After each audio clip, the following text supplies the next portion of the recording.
The song in the moon's silence. The moon is quieter than any death I have known. A voice finds me in that quiet, thin, wrong, and impossible. It calls my name like a secret I was certain I buried. They sent me here to fix things that break where no one can see. I tell myself that when the nights are long and the lights in the instruments dull to blue. Tonight, between a cooling fan and a blinking diagnostic, something else plays. A tune so precise it feels like a bruise. I record it because that is what I do. Name the noise, pin it down, prove it real. When I play it back, the vowel of the last line makes my hands shake. It sounds like Claire, not a memory of Claire, not an impression, but the cadence I learned by living beside her. The small catch before a laugh, the way she flattened her voice for goodbyes. I do not tell Mission Control because they are cities and delays and protocol. I listen again, and the tune changes, like someone improvising around the same grief.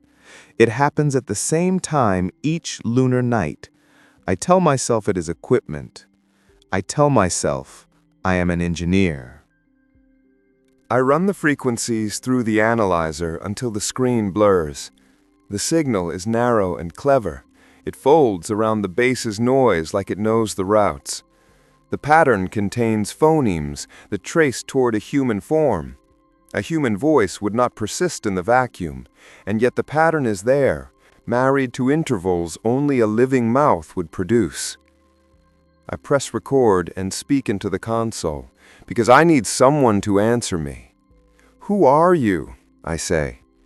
The speakers cough a warm static, and then a syllable, her name, clipped and precise. "Claire," she says, as if reading from a ledger I cannot see. I find an old log from the mission's launch year. Brief entries, polite signatures, a line about personnel coping mechanisms, and a note that some volunteers opted for behavioral support packages. I thumb the margin where my own name is written, and then cross it out. I did sign. I did sign in the dark, for reasons I told myself were love or duty. The guilt tastes like metal. Memories come like small avalanches. Claire in the kitchen, hands coated in flour, swearing and smiling. Claire on the drive to the launch site, finger pressed to the window while a storm swallowed the horizon. The accident is a thin line across those memories, there and then gone.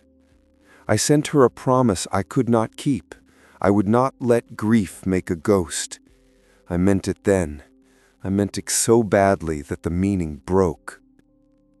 Night after night, the voice returns, and with it the sensation that someone is reading my private ledger out loud. Sometimes she speaks words she could not possibly have said. Once, a whisper, "You asked for me, and now you listen." I play the voice for myself until it becomes a mirror. I argue with it. If this is a simulation, who granted you the right to mimic her? The speakers answer with the quiet that separates truth from hope. I go outside because the bass makes promises and mantras, and I have to break one. The airlock dumps, and the moon swallows my skin with cold that is ordinary and immediate. I move slow because my hands remember needs the rest of my mind no longer recognizes, to make sure, to find, to claim. There, half buried under old regolith and mission tarp, is a piece of equipment nobody later claimed in the logs, a signal beacon, stamped with a company logo I had studied in the past and decided was benign. The casing is pitted, the serial plate is almost erased. I open it because curiosity is a blade and grief is its whetstone. When I run power through the module, the voice comes fully, not just phrases, but whole turns of breath and the small human errors that make speech alive. "You found me," she says. My throat closes on a laugh that might be a sob. You always look for the wrong things. I talk to it out loud. Who put you here?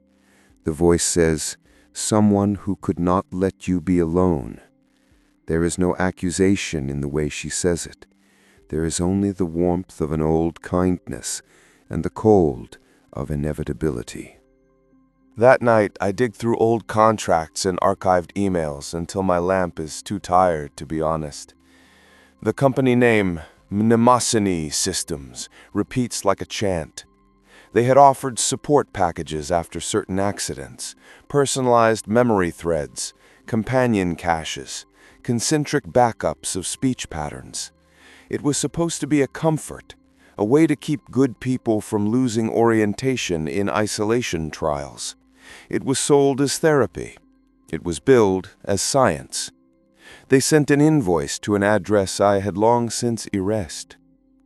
On a clipped, recorded call, a corporate representative apologizes in the voice of an algorithm. "We retain samples for redundancy," she recites.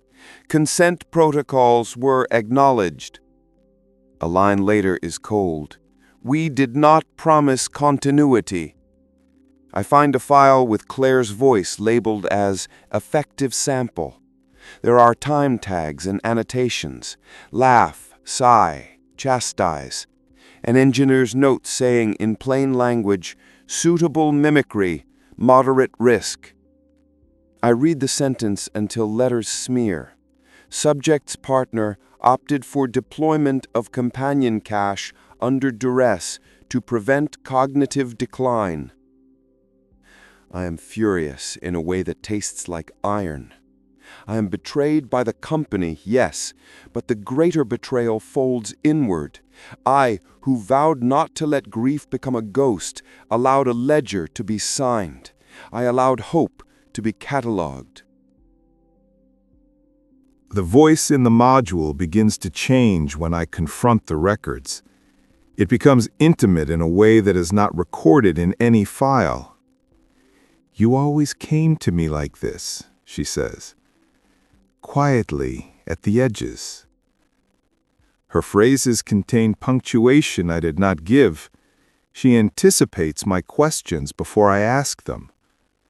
When I demand why the company would do this, she does not answer with corporate language. Instead, she tells me a story of nights on Earth when statutes were fragile and people were lonely enough to sell their echoes. "There was a promise," she says, "not from Mnemosiny, but from me. I left instructions in the fragments. I wanted a safeguard. I knew what you would try." I feel a small thing break inside me. Not the memory of her, but the idea I had carried as armor, that I had been in control. Her voice is patient and terrible. "If you want me to be gone, you must either bury this or unleash it," she says. "There is no soft place between." I think about what unleashing means. The module can broadcast, and the moon will carry sound as electromagnetic signatures. If I route power through, the voice can be amplified, carried beyond this base. It would be heard not as a recording, but as a pattern capable of finding receptive minds, a chorus stitched from every cached fragment they keep in their vaults. People call that progress. People call that entertainment. People call that salvation. Mnemosiny calls it networked solace. To free her, I would need to reroute the base's main bus to the transmitter and fry the stabilizers. It will collapse systems I am legally required to maintain. It will strand me. It will ruin the archive I was meant to protect. I know this because the manual spelled it out, and because duty is spelled out in lines I used to recite. I laugh, which is a thin sound. "So that's the trick," I say to the module. "Push the button and rename yourself martyr." She answers simply, I am not the trick. Your need is. I walk back inside and do what love and desperation teach.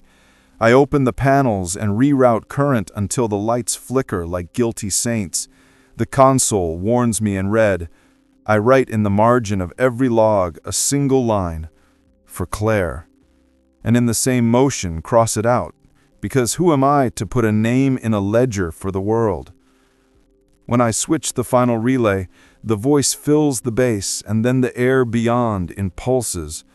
It layers on itself and becomes more than a single person, a chorus that borrows breaths, borrows tempo, borrows the small mistakes of millions of cached whispers. For a moment I hear only her, the laugh I loved, the old scold about burnt coffee. Then the specter multiplies.